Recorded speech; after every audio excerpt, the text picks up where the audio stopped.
Oggi ragazzi, nuovo video in cui facciamo vedere un tutorial su come fare un aeroplanino di carta. Allora, Sarà un video di 8 anni. Per i innanzitutto, bambini di 8 anni questo, innanzitutto, è da 2 mesi che non facciamo un video, quindi accettatelo, ok?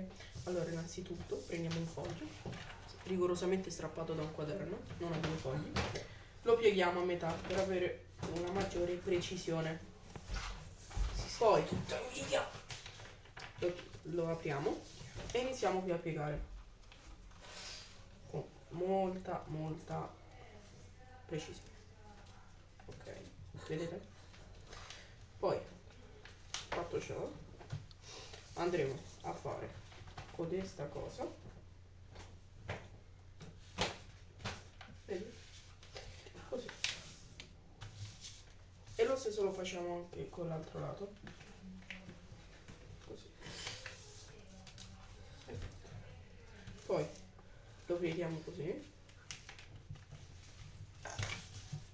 e adesso dobbiamo cercare di farli in tutti e due possibilmente le parti uguali, quindi un po' così e così.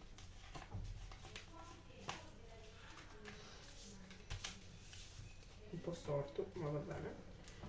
E adesso faremo la prova di volo. Prova di volo, vediamo se vola. 3, Numero 1. 2, 1, via.